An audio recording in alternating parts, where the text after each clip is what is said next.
आता येणारी जे काही 10वीची परीक्षा आहे 21 फेब्रुवारीला 10वीची परीक्षा सुरू होईल आणि 12वीची परीक्षा 11 फेब्रुवारीला. येणारी परीक्षा कॉपीमुक्त परीक्षा कशी संपन्न होईल या दृष्टिकोनातनं विभागाने फोकस केलेला आहे. सर्व विद्यार्थ्यांना मी परीक्षेच्या संदर्भामध्ये शुभेच्छा देतो आणि शुभेच्छा देत असताना आता ही कॉपीमुक्त परीक्षा होणार आहे आणि म्हणून त्यांनी जास्तीत जास्त अभ्यास करावा असं पण मी त्यांना आवाहन करतो. 15 मेला या परीक्षेचे निकाल अपेक्षित आहेत. आता अनेक विषयांवर आमची चर्चा झाली. काही पॉलिसी डिसिजन्स आहेत, काही छोटे निर्णय आहेत तर आयुक्त महोदय संचालक महोदय ते करतील. काही पॉलिसी डिसिजन आहेत आम्ही वरिष्ठ पातळीवर ते नेऊ. येणाऱ्या काळामध्ये विभागाचा जो अजेंडा असणार आहे त्याच्यामध्ये प्रामुख्याने आपल्या महाराष्ट्राचं जे राज्यगीत आहे गरजा महाराष्ट्र माझा, राष्ट्रगीताच्या नंतर सर्व माध्यमांच्या शाळेमध्ये ते गायलं गेलं पाहिजे. असा ऑलरेडी नियम आहेच, परिपत्रक आहे, परंतु त्याचं प्रभावी अंमलबजावणी झाली पाहिजे. त्याच्यासोबतच सर्व माध्यमांच्या शाळेमध्ये मराठी भाषा हा जो विषय बंधनकारक आहे त्याचीही प्रभावी अंमलबजावणी झाली पाहिजे. या संदर्भामध्ये विभाग लक्ष घालेल. त्याची प्रभावी अंमलबजावणीच्या दृष्टिकोनातनं जाणीवपूर्वक लक्ष दिलं जाईल. साधारणपणे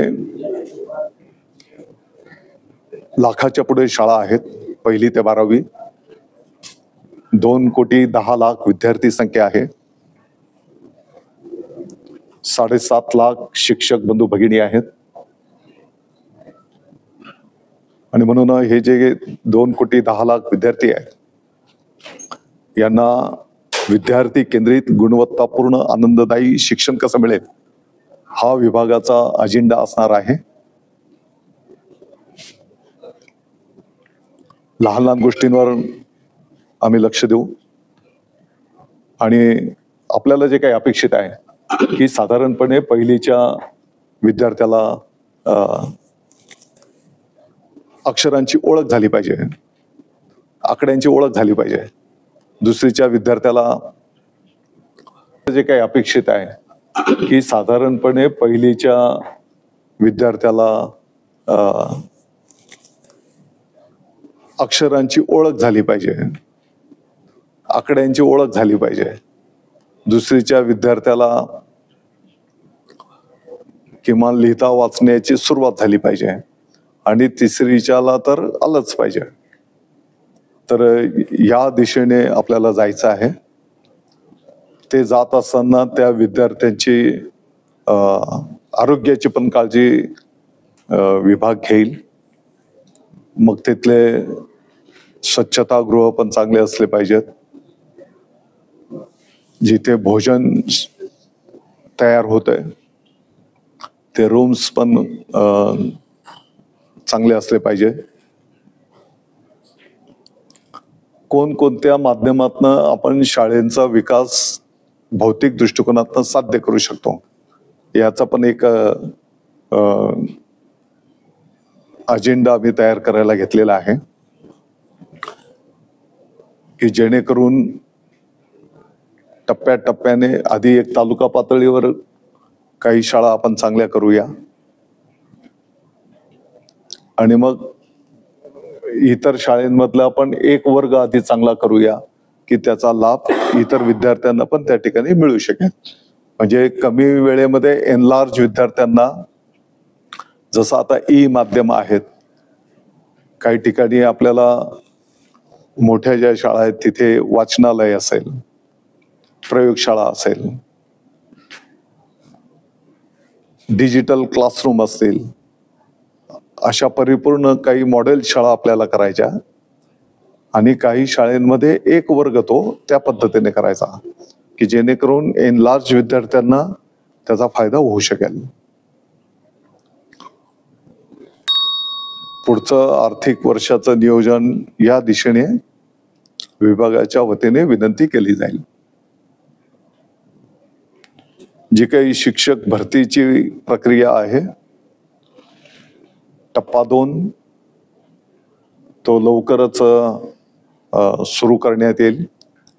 त्याच्या आधी काही शाळेंचे काय बोलतो आपण, संच मान्यता, ते पडताळणी, त्याचा एक विहित कार्यक्रम विभागाने घोषित केलेला आहे. आणि त्याप्रमाणे मग जे काही रिक्वायरमेंट व्हॅकंट पोस्ट असतील त्या पद्धतीने मग हे शिक्षक पाठीमागच्याच काळात जे काही निर्णय निवड झालेली आहे त्याप्रमाणे विभाग पुढे जाईल. येणाऱ्या काळामध्ये आपले जे काही शिक्षक बांधव असतील किंबहुना काही अधिकारी कर्मचारी यांचं शाळाबाह्य काम कसं कमी करता येईल याही संदर्भामध्ये एक समिती गठीत करण्यात आलेली आहे. काही ठिकाणी असं पण होतं की एकच माहिती 3 वेळेस द्यावी लागते, तर ते काम कसं कमी करता येईल. काही काम ई माध्यमांच्या माध्यमातून तो डाटा जर दिला तर तो एकदा उपलब्ध असला तर परत परत मागण्याची आवश्यकता पडणार नाही.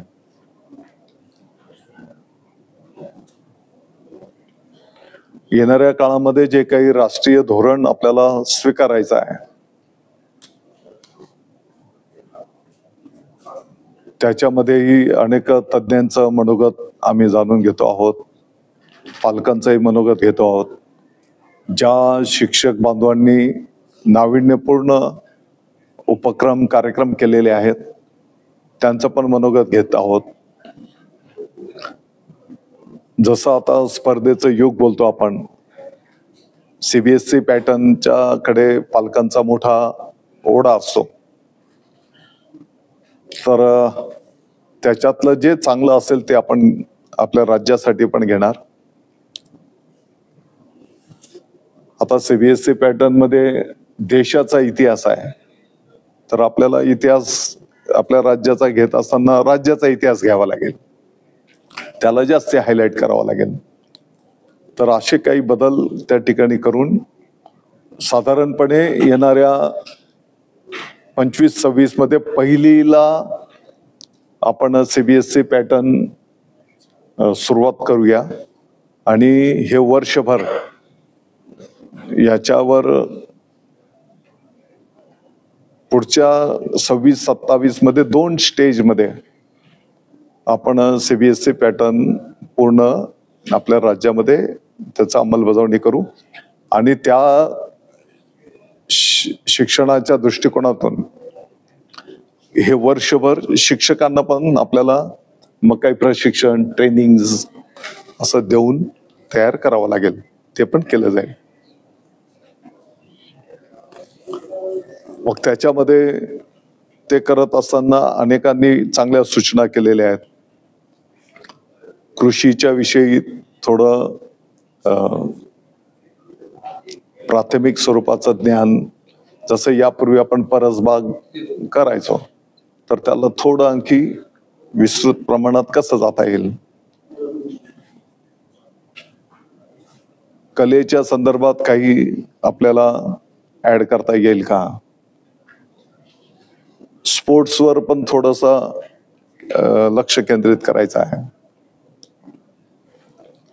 जसं आता आपण AI वर जातो आहोत, तर त्या दिशेने म्हणजे वरचे वर्ग त्या दिशेने मग तो अभ्यासक्रम आपल्याला नेता येईल का, या सगळ्या गोष्टींचा विचार करून हे वर्षभर आपण पुढे जाणार. ज्याने फील्डवर अतिशय नाविन्यपूर्ण कार्य संपन्न केलेलं आहे, अनेक शिक्षक बंधू भगिनी आहेत की ते प्रतिकूल परिस्थितीमध्ये खूप चांगलं काम त्यांनी उभं केलेलं आहे.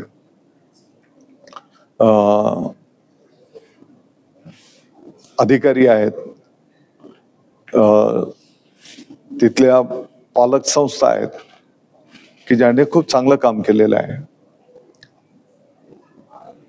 अनेक सेवाभावी संस्था आहेत की त्या हे शिक्षणाचा विषय केंद्रित करून सेवा करतायत. अनेक शैक्षणिक संस्था पण आहेत, काही शाळा व्यवस्थापन समिती आहेत, अधिकारी आहेत. तर येणाऱ्या काळामध्ये शक्यतो फील्डवर त्याने काय चांगलं कार्य केलेलं आहे ते विषय फोकस करून त्यांचा सन्मान केला जाईल. यापूर्वीच्या पण चांगल्या योजना त्यांना पुढे नेलं जाईल.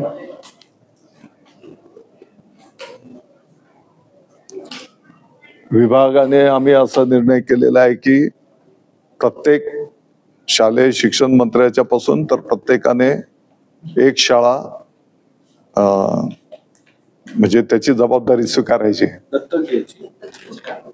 तर दत्तक म्हटलं की त्याला खूप अर्थ गैरअर्थ निघतात. नाही मग कुठलं म्हणजे प्रत्येक शिक्षण अधिकाऱ्याने एका शाळेची जबाबदारी घेऊन त्याचा विकास असं काही हा, असं मत. म्हणजे तिथले काही छोट्या मोठ्या अडचणी असतील त्या सोडवायच्या. जसं मी बोललो की आता विकास कामांच्या साठी ऑलरेडी कशा कशातनं आपण ती डेव्हलपमेंट करू शकतो. जिल्हा नियोजन समिती आहे, DPDC, तिथनं काही फंड्स आपल्याला मिळू शकतील. MREGS मधनं अनेक शाळेंचे कंपाऊंड बांधण्याची कामं झालेली आहेत. तर हे मॉडेल शाळा करताना ते काम त्याच्यातनं आपल्याला करता येईल. पिण्याचं पाणी आहे तर जल जीवन मिशनचं जर त्या गावात काम चालू असेल आणि ऑलरेडी त्या योजनेत पण ते समाविष्टच आहे तर त्या माध्यमातून पिण्याच्या पाण्याची व्यवस्था त्या योजनेतून आपल्याला करून घेता येईल. 14वा 15वा वित्त आयोग आहे, जिल्हा परिषदचा शेत स्थिती आहे. काही स्पोर्ट्सचे इक्विपमेंट लावायचे असतील तर क्रीडा विभागाच्या माध्यमातून आपण त्यांना विनंती करू शकतो. काही स्थानिक पातळीवरचे लोकप्रतिनिधी असतील, आमदार महोदय, खासदार महोदय, त्यांना पण विनंती करून काही निधी आपण त्यांना सांगू शकतो. जसं मी बोललो की अनेक सेवाभावी संस्था आहेत की ते स्वतःहून तिकडे शिक्षणाचे कार्य संपन्न करतायत, त्यांनाही विनंती करू शकतो. समाज कल्याण आहे, आदिवासी विकास विभाग आहे आणि लोकसहभाग. जोपर्यंत स्थानिक पातळीवरचे नागरिकांच्या शुभेच्छा, आशीर्वाद, म्हणजे नुसता शिक्षणाचाच विषय नाही, कोणताही विषय असू देत, त्यांच्या जोपर्यंत इन्व्हॉल्वमेंट असत नाही तर तोपर्यंत तो कार्यक्रम यशस्वी होऊ शकत नाही. आणि म्हणून लोकांचा सहभाग पण आम्ही तिकडे विनंती करणार आहोत. CSR फंड्स मधनं काही कंपन्यांना जर आपण विनंती केली तर ते पण या कामाला सहकार्य करत असतात. गौण खनिज आहे. तर अशा वेगवेगळ्या हेड्स मधून आपल्या या शाळेंना त्या ठिकाणी मदत मिळू शकते. आणि यांनी जे काही आयडॉल काम केलेलं आहे त्या आयडॉल कामाचा वापर राज्यव्यापी ते चांगले कामं इतर शिक्षक असतील, संस्था असतील, ते प्रेरणादायी म्हणून किंवा त्यांचंही मार्गदर्शन इतर ठिकाणी आम्ही करून घेणार. जसं मी बोललो की विद्यार्थ्यांचं आरोग्य असेल, त्यांना मिळणारा पोषण आहार असेल, तो पण क्वालिटीमध्ये मिळायला पाहिजे. त्याच्यासोबतच आरोग्याची तपासणी केल्याच्या नंतर ऑलरेडी ती योजनाच आहे, परंतु त्याच्यामध्ये जर त्या विद्यार्थ्याला काही आपल्याला डिटेक्ट झालं प्राथमिक पातळीवर तर ते संबंधित डॉक्टरकडे नेऊन त्याच्यावर उपचार करून त्या विद्यार्थ्याला मग आमचे ते डॉक्टर असतील, आमचा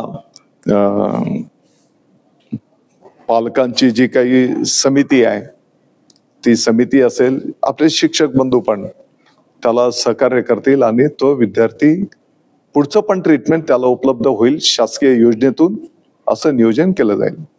चालू वर्षाला आपण पहिलीला करायला जातो. पुस्तक हो, पण त्याबद्दल पहिलीच. एनसीआरटीच्या धर्तीवर सगळं. हो, पहिलीच. आणि शाळा आणि येणाऱ्या वर्षभर आपण 2 टप्प्यांमध्ये, म्हणजे पुढच्या वर्षाला 26-27, बरोबर, 26-27 ची तयारी 25-26 मध्ये करणार. म्हणजे त्याचा अभ्यासक्रम, त्याची पुस्तकांची तयारी, त्याच्यासोबत काय काय त्याच्यामध्ये समावेश असला पाहिजे. आणि शिक्षकांना प्रशिक्षण पण. सर, नुकतंच मुख्यमंत्र्यांनी सांगितलं की पूर्व प्राथमिकच्या ज्या शाळा आहेत त्यांची नोंदणी करावी लागणार आहे. आता हा पूर्व प्राथमिकचा विषय असा आहे की तो नेमका राबवायचा कोण याच्यावरून संभ्रम आहे. एकीकडे महिला बालकल्याण नवीन धोरणाच्या नुसार तो शालेय शिक्षण विभागाकडे दिला गेलेला आहे. मागे जसं निवडणूक होण्याआधी असं आमच्या कानावरती आलं होतं की पूर्व प्राथमिकसाठी स्वतंत्र कायदा होतो आहे आणि तो प्रलंबित आहे, त्याच्यावरती काम चालू आहे. ते कुठल्या स्टेजवरती आहे सध्या? या क्षणाला तर मला त्याचं सविस्तर माहिती नाही. पाहिजे तर मी माहिती घेऊन सांगेल. परंतु त्यांना त्यांचं सेल्फ, आपण बोलतो ना की त्याने स्वतः लिहून द्यायचं की त्या शाळेच्या साठी लागणाऱ्या ज्या काही सुविधा आहेत त्या सुविधा तिकडं असतील अशी जबाबदारी त्यांनी स्वीकारायची, किंबहुना त्या सुविधा तिकडं असल्या पाहिजेत.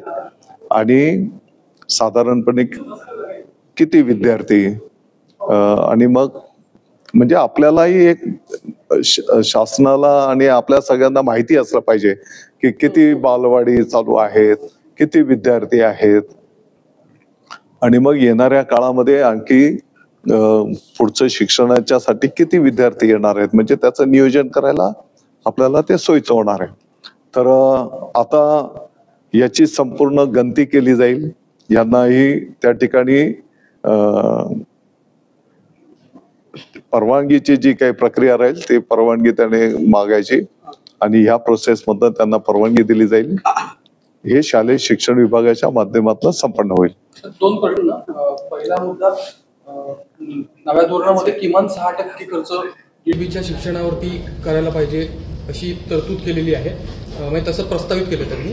सो राज्याच्या शिक्षणासाठी मिळणारा जो निधी आता बजेटरी तरतूद जी आता होते ती वाढण्याच्या दृष्टीने आपण काही आग्रहाची भूमिका घेणार आहोत का, जेणेकरून जास्त निधी मिळेल, जास्त विकास कामं शाळांसाठीची करता येतील. हा पहिला. दुसरा, मागच्या शिक्षण आयुक्तांनी शिक्षण विभागातल्या कोट अनकोट भ्रष्ट अधिकाऱ्यांबद्दल खुली चौकशी करण्याचं पत्र राष्ट्रीय विभागाला दिलेलं होतं. त्याचं पुढे काही झालेलं नाही. 32 अधिकारी. त्याच्या संदर्भात तुम्ही काही करणार आहात का? कारण गेल्या काही महिन्यांमध्ये बरीच प्रकरणं शिक्षण विभागाची अशा प्रकारची बाहेर आलेली होती. तुमचा पहिला जो मुद्दा होता की नवीन निधी आणि आपलं धोरण काय असेल, तर त्याचं मी तुम्हाला एक थोडक्यामध्ये माहिती देण्याचा प्रयत्न केला की किमान तालुका पातळीवरची ती शाळा आणि प्रत्येक शाळेतला एक वर्ग आणि मग इतर पण लहान लहान गोष्टी मी आपल्या समोर ठेवलेल्या आहेत. तर यासाठी निधी सरळ गोष्ट आहे. राज्य शासन आणि केंद्र शासनाला आम्ही त्या ठिकाणी विनंती करूच. आणि आता हे जे काही तुम्ही माहिती दिली, मला वाटतं की या संदर्भातलं मी निश्चितपणे माहिती घेईल आणि जे कोण चुकीचं काम जो कोण करत असेल तर त्याचं चौकशी करून त्याच्यावर कारवाईचा काही विषय निर्माण होत नाही ते केलं जाईल.